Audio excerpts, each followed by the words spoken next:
Hi, it's Shannon Wilkie with the Shine Advocacy Group. Happy Tuesday.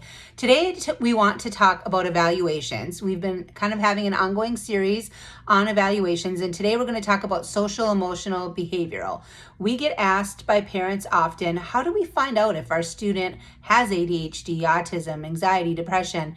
And there are two different ways. You can go through the medical model, and that would be starting probably with your child's pediatrician. They would possibly refer you out to a neuropsychologist, developmental pediatrician, depending on the age and what you are concerned about. Or you can go through the school.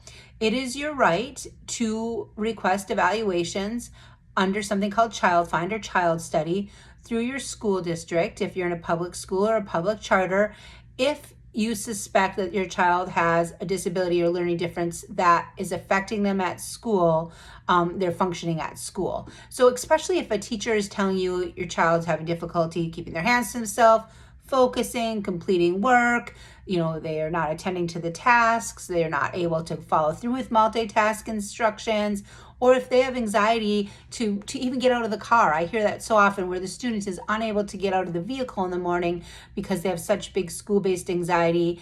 They have difficulty breaking down tasks, doing assignments, completing assignments.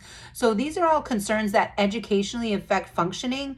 And so the school can then look at the student's social emotional functioning, not just academics, because there are laws that state, hey, schools, we would like to also make sure kids are prepared for daily living and further education. And to do that, we need to tackle social emotional behavior. The younger, the better, in my opinion. So it's your right to get these answers for your student, and we can certainly help you with that. It's usually done by something called social emotional rating scales.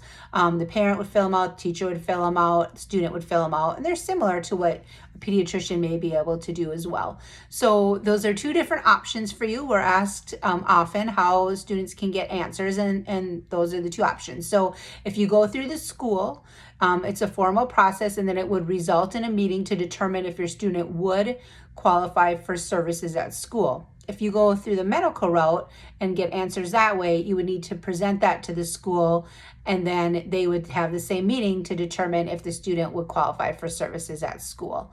So both result in the same type of meeting. It's just based on your parent preference if you want to go through the school or the medical model. But side note, if you suspect anything with learning, such as math, reading, writing, I usually recommend clients to go through the full comprehensive education eval, because we're looking at an education model. We are looking to get help at school in those specific areas. So thank you, and please reach out if you have any questions.